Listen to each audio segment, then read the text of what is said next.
And welcome into another episode of Flyers Files on 97.3 ESPN.com. Kevin Durso and Haley Taylor Simon are with you for another episode. And it's been a little while, more than a couple, honestly. It's been a handful of games at this point have gone by, but the Flyers still maintaining, I would say, is the best way to describe it. They're holding down what they've kind of had for the last several weeks. They're still around the playoff picture. They've gotten some good wins of late. They've won back-to-back games. They had a 3-game losing streak in the middle of it, and were able to also stay the course as well. So we're going to get into a few different topics on this week's show. Haley, how you doing? Good. How about you? Doing all right. It's it was definitely a weekend for me making the trip to Boston to cover a road game. I was a little mentally exhausted on Sunday, so trying to complete that 3 and 4 was a challenge, but they've been back for a couple more games beyond that, and 2 wins this week in particular. And I guess really because we go back a little further than just. I was going to say it was 6 games, but actually when we did our last show, it was pre-game of Flyers Rangers, which is another game that they won. So there was actually another win thrown in there. So I believe that's wins in 4 of the 7 games since we last did a show, which is kind of exactly what keeps you where you are. It's maintaining, right? Yeah. And besides those wins, a couple of those games, especially the Boston one, went to overtime. So it's like you get some more points, which is not bad. Yeah, definitely. And I think that I wonder if that's a good place to kind of jump on with this, because I had 5 players in mind I wanted to bring up today. One of them is going to be more recency bias. I'm sure people can figure out, especially if you were watching or listening to the Sports Bash on Friday. You already saw, by this point, you've seen it on socials too, I'm sure. You already saw my 3-star selections from Thursday's game. You know who star number 1 was. You knew who star number 1 was when the recap was posted before the 3 stars ever make it to socials even. Can I take a guess? Yeah, sure. Who scored a lot of goals on Thursday? I was going to say, was it the player who scored 4 goals? Sure. So, okay, never mind. We're going to start with him then instead, because it's recency bias. Scott Laughton was the number 1 star, of course, from Thursday's game. And this was just talked about. It was obviously we actually were talking about this on the way down to the locker room after the game. I'm sure, I feel like I'm sure you've seen it by now, but in case you haven't, Haley, I'll ask. Do you know who the last Flyer was before Scott Laughton to score 4 goals in a game? Oh man. Did you see this, by the way, or not? Because I don't know. I don't even. It's going to be an honest guess. Are we going back to around 2010, 2012-ish? Further. Oh my goodness. Are we going to the 90s? No, not quite that far back. 2000? It was 22 years ago. 22 years ago. Okay. Yeah, so 2002. Oh man. Why do I want to take 2002? Who was on the 2002 roster? Was it? Give me a first initial. It's either an E or a C. No, I'll give you a hint, because this might help. This is somebody who we would see around the press box because he's at just about every game. Not Dan. No, Danny wasn't on in 2000. No, Danny wasn't on the Flyers yet. 2002, around the press box. To score 4 goals? Yeah. We see him. Oh, does he do radio? No, it's not a broadcaster. He's part of the he's part of the development staff. Oh my goodness. I'm not thinking of, who is it? John LeClair. Oh, of course. So I was gonna say, because it's funny, because we were figuring this out as we were walking down to the locker room, and John LeClair is sitting usually in the management booth or one of the boxes not very far from where we are, and just so happens he was the last one, because a lot of people thought, and here's a real poll, because this is not a name you hear every day. John LeClair you can hear a little bit more often when you talk Flyers lore. Obviously, he's got a big place in it, Flyers Hall of Famer. But there was some discussion of whether or not the last player to score 4 goals in a game for the Flyers was Yuri Dopita. That's a real poll. That's a name you don't hear too often. He was the second most recent. LeClair did it not long after Dopita did. And same time frame though. So, but it's been 22 years, and for whatever reason, by the way, Scott Laughton, who loves playing the Detroit Red Wings, who scores like what would that be? Scores 10 to 20% of his goals in his career against that team. It feels like Yep. a milestone for him as well. 100 goals. Well, his second goal of the night was his 100th. Yeah. And then he added 2 more, so he's at 102. So forget the round numbers. Scott Laughton gets to 102 goals with that. And I know 2 of them at the end were empty netters, and you take them whatever way you can get them. But I like the way that he scored in different ways. There's a breakaway. He also just throws the breakaway. He throws his hands up after everything else has been stopped by Cam Talbot and just goes, I'm just unleashing a slap shot on a breakaway because that's just, no one else has done anything to score. I'm trying this. It works. And then he scores shorthanded too.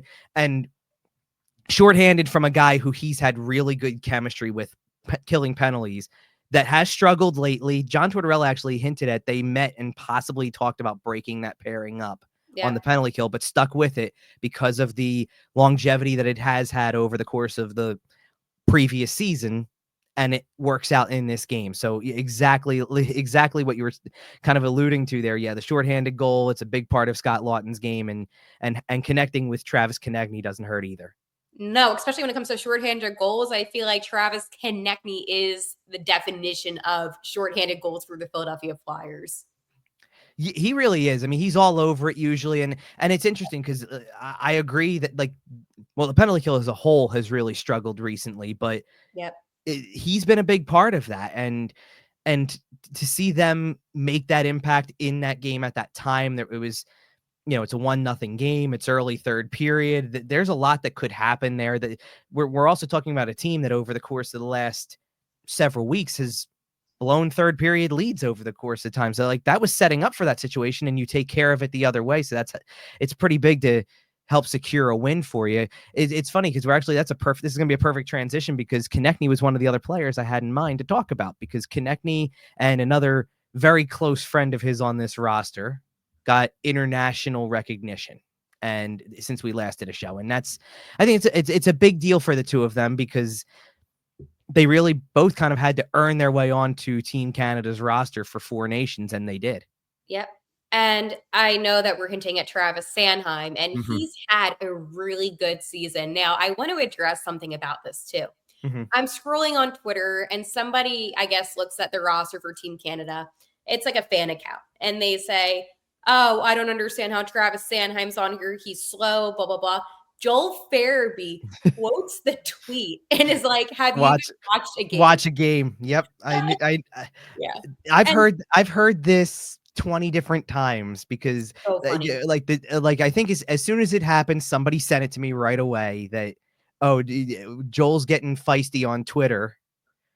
Okay.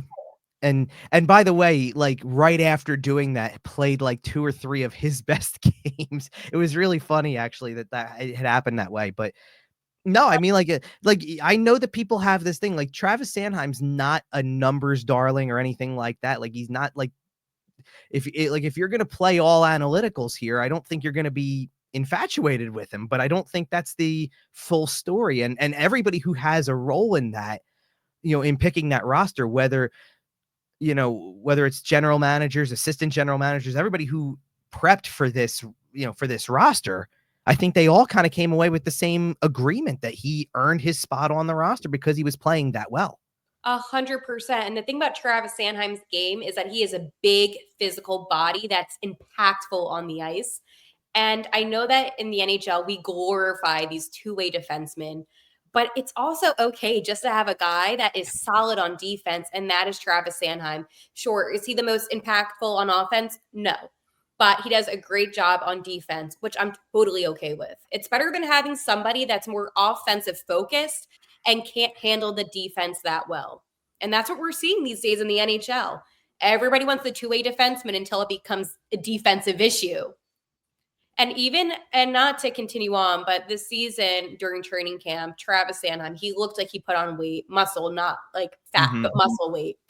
And he said that this is the best physical condition that he's been in And we're really seeing that on the ice with how he's playing. You see a more confident Travis Sanheim. And I know that there's been a lot of people talking about how he looks so different. And it's a mindset shift, I believe, because he is playing like an elite player for the Flyers, not as a whole in the NHL, but for the Flyers at least. Yeah, I mean, I called it. It's as close to a true number one as they've had in a long time. It doesn't mean he's the prototypical number one defenseman, or even that he would be long term, but he's playing like one. I'll give him that. And I think to your point about the, when you add muscle like he did, sometimes it can be, when you put on muscle, it can be a detriment to your mobility. He's even more mobile than I can remember in a long, like for the last month, he's been everything you would want him to be, mobility wise, physicality wise, defensively. He even, the shorthanded goal, he blocks a shot first to get the opportunity to get possession, and that sets the whole thing in motion. So he ends up with an assist by just getting in the way, which is kind of become a staple of his game over the last month in particular. Like it all adds up, and that's why he got the recognition. And it was really shaping up that way over the course of the weeks that led up to the decision-making process. And I feel the same way for Travis Konecny, not in terms of comparing two totally different positions or whatever, but I think it was building all season. He was putting up points on a regular basis. People take notice of that type of stuff. And I think when it really came down to it, the conversation when it came to Team Canada for Four Nations was this guy's a pest. He puts up points on a regular basis. He's always like the focal point of this team, it feels like. Why wouldn't you consider him for anything? I compared this to, he's made a few all-star games, and I think people sit there and you put his name, put Travis Konecny's name next to the other all-stars, like when they do the fantasy drafts at the all-star game or something like that. And it's like, it looks out of place, but I don't think players or management people in the game think that way at all. I think they put him right there. Okay, can I tell you something about Travis Konecny? Sure. He will be the future captain of the Philadelphia Flyers. I could see that. I really do believe that he is the true number. You know how there's always like the best player on a team, and it doesn't always have to be the captain. I believe that is Travis Konecny with the Philadelphia Flyers. And of course, we're going to have those people that say, oh, is it not Michkov? Okay, maybe eventually. But right now, the most impressive player on this team for the past couple of seasons, and I really do believe that if Konechny's out, like you take him out of the lineup, he's injured. I'm not wishing this on him, but he's not in. This team's losing. He is such a pivotal player on this Philadelphia Flyers team, whether it's setting up plays, the breakaways that he has. There are so many good things that he does. And I truly believe that this team would sink without him.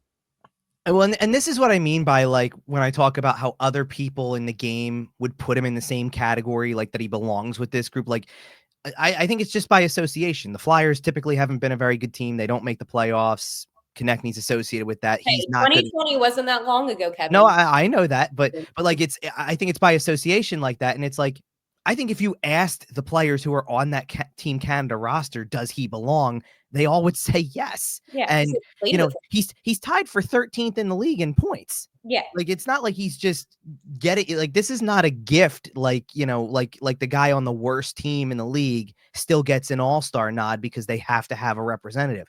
He got picked for a team where nobody had to go from any specific spot because he's in that class. I think he's in that class among his peers. I think that his peers would view him as that level player. So they want him on a team like that. I like it just, that's the way I kind of perceive it to be. So, and you see it with, I think you see it with both of them, with both Travis Konecny and Travis Sanheim, that people view them in more higher regard around the league than maybe people on the home front do, because it's been a long time that they've been Flyers. Like it's just been a long time, and it feels like they are what they are. But maybe to other people around the league, it's like there's so much more that people don't recognize.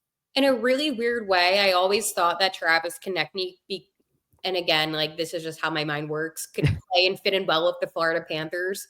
I always felt that way, that he would actually fit in really well playing there for whatever reason. Maybe it's because of the current players on the team. And if he was in that position, if he was playing with the Panthers, people would be like, oh my God, this guy is amazing. And the whole NHL would be talking about him. And I think that we see that with other players in the league. Listen, I know Vancouver isn't great. I know this is like the most obvious player on the Canucks, but we talk about Quinn Hughes, right? people talk about Jack Hughes a lot more because he's on the Devils, who are doing really good right now. I mean, I hate saying, oh, the Devils are good, but it is what it is. I don't hear people talking about Quinn around the NHL as much as about Jack, despite the fact that Quinn is the better player in the family. Now, again, I know that that's a kind of maybe a random comparison, but it just goes to show that if your team isn't a top team, they're not going to talk about you unless your name is Connor Bedard or Celebrity. I mean, I think that goes back also to when before the Oilers were a really good team. That's how McDavid got talked Yep. about. Like, it was McDavid was still McDavid, even if the Oilers weren't the Oilers that were making near Stanley Cup runs and things like that. Like and that is, I think that's the nature of the beast. It just is what it is. But I think you're right. Like it's sometimes it's got to be less about what everybody else, all the noise around the game is, and just within among the players, among coaches, among management. They're the ones who make the decision on these rosters, and they didn't find, they were there a lot too. I mean, we remember seeing their representatives were there a lot to look for talent, to watch these guys play. I think and I think that there's a reason for that. They kept coming back because it was, let me make sure this isn't a one-time thing. And I think every time that they kept seeing him, it was another example of, this guy can play. This guy can be part of these Four Nations rosters and this team. And they got their answers, and then they picked them. So I think it goes to that. And it's a little different than Sweden because there's not as many Swedish players in the NHL. So again, congratulations to Erasmus for Ristolainen. Oh, for Finland, yeah. Oh, for Finland, I meant. Sweden's in it too, right? Yeah, Sweden's the other European team. Oh, you know what I was thinking of? I was thinking of a different player. But yeah, Risto is Finland, yes. See what I'm saying? Exactly my point. There's not that many Finnish players in the league. Yeah, but he was pretty well a lock, and there wasn't a ton of discussion even around that as much. The heavy focus was on who was making the cut with Canada and USA mainly. But for USA, John Tortorella is an assistant coach. Yeah. Got a lot of negativity on social media, which I disagree with. Okay. So people on social media, again, it's not a specific person. They're saying, oh, why make him an assistant coach of Team USA when all the players hate him? That's the narrative that's going around. John Tortorella is a very respected coach in the NHL. And yes, maybe his coaching style isn't to people's likings, but at the end of the day, that's who he is, and that's how he's going to coach. He means business. Maybe he's not and I don't, you know what I don't get, Kev? Why people expect John Tortorella to be this like overly friendly person. You have a job as an NHL player to go out and to get points and to win games. That is your job. There's no babysitting. This is the top of the top that you can really play for. So when people say, oh, John Tortorella, he's not a good coach. Look what he did with Tampa. Stanley Cup. He did a good job with New York. Very well respected in Columbus. And I know he's been on some other teams, but the point is that he takes such pride in coaching his players. And if you don't like him because you think he's too harsh, that's on you, because this team is having young players develop like Bobby Brink. Bobby Brink would not have developed if it wasn't for John Tortorella. And I believe that. Yeah, he's a hard coach, maybe not always fair, but at the end of the day, he puts these guys to work and puts them in shape. Yeah, and they all hate him. That's why I heard 20 questions when the Flyers were in Columbus this week about Zach Werenski, who's on Team USA, by the way. Yeah. So like, there's an immediate, like Tortorella even said he's excited to work with him again during that, and I think Werenski feels the same way.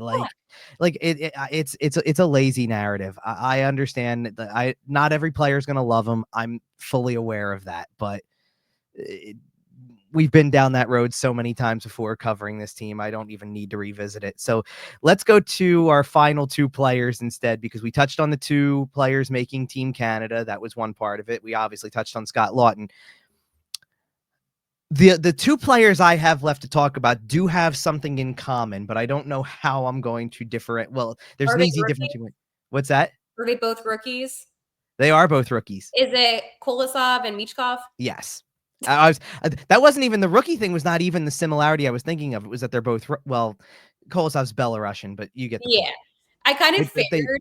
I was going to be like, they both need translators, but I wasn't going to go. Yeah, that's true. I I feel like Kolosov's a good place to start because Kolosov was in the game on Thursday. He got the win, looked very good in the game. Um, and kind of a big deal because as he was about to start that game, John Tortorella pregame after the morning skate kind of laid out the depth chart and basically publicly announced that Kolosov is the number 2 behind Sam Ersson. And that's a pretty big deal because it says a lot about, I think the first couple of starts that Kolosov had didn't look particularly great. And then he's molded his game a little bit more and more to look more comfortable. It still doesn't always look pretty. It still doesn't always look refined. It's raw, but he's having more and more success, and it's going to help keep you on the roster longer. I think in particular, and I got a really good view of it, obviously, going to Boston. His game in Boston was very good. Didn't reflect the giving up 4 goals that mostly weren't on him. It was it was a really good game that he helped keep them in when they were killing a ton of penalties and all that type of stuff. He was really good. And that was kind of the first eye opener of, okay, he might be the guy who is taking the lead here because Fedotov's last start wasn't good. He had rebounded from playing the last 40 minutes of the Florida game that he didn't look particularly great in either and played well in Boston despite the loss. Now he's played a game against Detroit and looked very good after being basically, again, publicly announced as the number 2. This is where it's going forward, I guess, is that he's the backup. And, as much as he has a unique style to a degree, it's very comparable to the way that Sergei Bobrovsky looked early in his career. Mm-hmm. There's an element, and there's proof with Bobrovsky. There's an element where it's proven that it can work, and his athleticism is going to help him. And I think that that's a key part of this. It's funny that you said that. I texted my dad last night when watching the game, and I said that he reminds me of Bob in net. But I think that the Flyers had to make this decision about having a solid number 2 now that Sam Ersson is back. Mm-hmm. And I think it's unfortunate, let's go say, what happened with Ivan Fedotov because he had a lot of promise. Mm-hmm. However, at the end of the day, Kolosov plays a better game, and he's young. And again, I'm not saying, Fedotov, I believe 27, 28, still young, but not young for, maybe. Not really young for a goalie, though. Right. And with Kolosov being young, it gives him time to develop and to work on his game.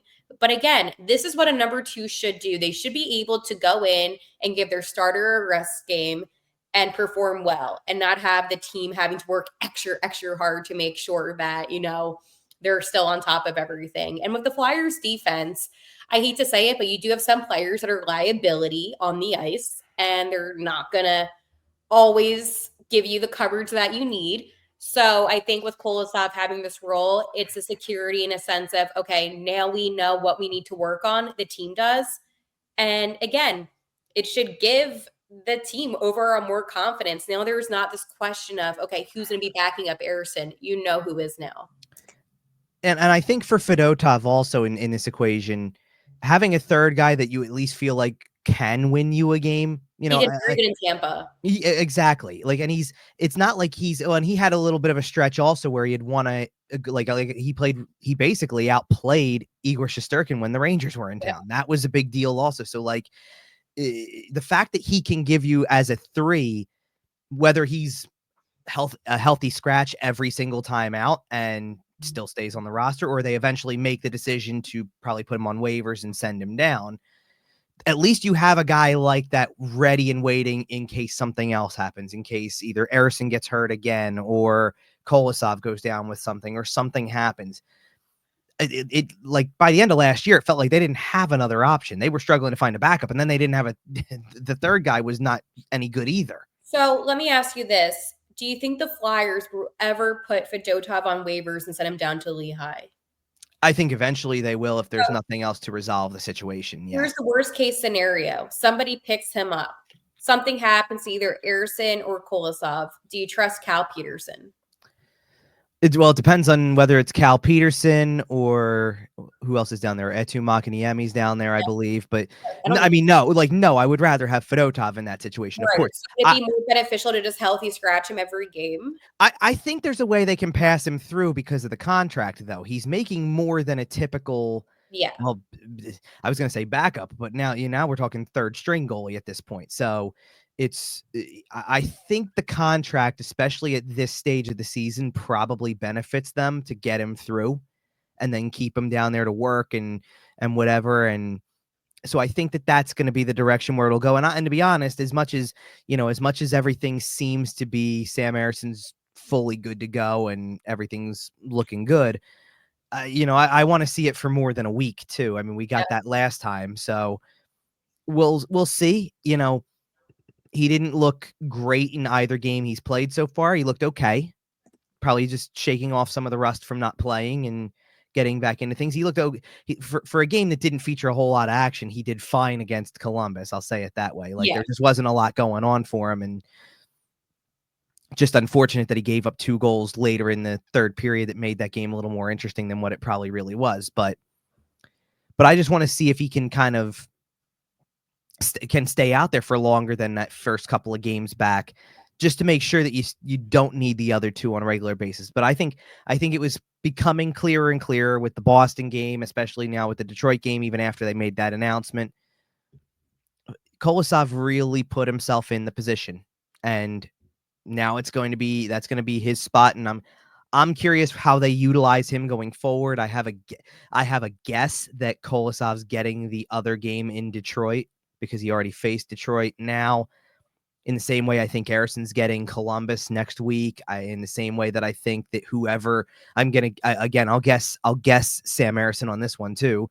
That if Harrison plays against LA and handles the other end of that back to back, that I think Harrison gets the other end of the back to back when they play LA again later in the month, and Kolosov gets the other start there. So I think it feels like it's pretty easy to pinpoint where we think these goalies are going to go.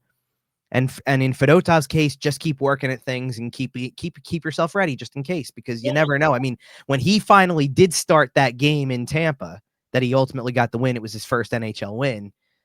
He was in and there was an emergency backup because everybody was dealing with something, and that was the least expected thing of the whole thing. Kolosov was even announced as the starter for that game originally, and then everything changed after pregame skate. So there you go. So I think that covers the goaltending. Let's go to everybody's favorite rookie on this team. Who's only up until Thursday night was only averaging a point per game, dead on point per game. Didn't have any points obviously in the game against Detroit, so he's at 27 points in 28 games, which is still very good, obviously, and still leading. Matvei. No, I'm Yeah. joking. He tried. He went for the Michigan. It didn't happen, but he tried. So Tortorella's favorite. John Tortorella had a really good comment, good answer about that whole thing. And he goes, I don't think it belongs in the game, but I've lost that battle a long time ago. So, Yep. so it is what it is. And he just, it was a really good explanation of he was trying it pretty much every game, at least once early on. And it was, don't try it. Like, I'm not going to stop you, but like, understand that when you go behind the net, you're such a good playmaker that you don't need to just resort to that because it was resulting in turnovers. There's other plays that are there to be made, and you can make them, so make them. And I do think we've seen Michkov's game evolve a little bit beyond trying the super skilled play that the Michigan is to being a playmaker from those spots. Up until that game on Thursday, again, like as you joked about, like him slacking off for a game potentially, to have 10 points in the previous 5 games before that, though, that's pretty good, right? Oh, 100%. No, I was just joking. No, Oh, no, I know. That's what I'm saying. yeah. 10 points in 5 games is pretty good. That kind of, because there was it was becoming a thing where it was like, I before those 5 games, he was pretty much, Macklin Celebrini was on a hot streak, and they were starting to kind of be neck and neck in the points battle. And Michkov now has a cushion again because of those 5 games, which by the way included another overtime winner in St. Louis, included a 3-assist game against Florida, a really good team. included a 2-goal game in Boston, included, like there's a pattern here, Oh, right? I'll tell you about what happened with St. Louis. So Jordan Binnington spoke about Michkov's OT goal, and Yes. he said, quote, "I am never going to forget that. That one's going to stick with me." Okay. Was there a specific reason that was like, he felt he could have stopped it, that it No, was just it how good of just a move it was? I mean, like the team wasn't upset about the loss just because of how good Michkov was scoring that goal. They said it. There was no way the defense, everybody, that they could have stopped him, and that he's that impressive of a player that they can't help but just kind of move on and give him credit. Yeah, especially because what looks like it was a clean breakaway. I'm not trying to take away from that, but Colton Parayko was motoring back on that play Then and get back just, to him. yeah, And Colton Parayko, by the way, is on Team Canada too. yeah, So he'll be playing. I don't think he's going to be paired with Travis Sanheim, but you never know. That's up yeah, to John Cooper and everybody who's coaching that team. yep. So, yeah, but like for him, yeah, and for him to score that goal in overtime again, it's just like he continues to have And this Jordan Binnington's on Team Canada. He's the starting goalie.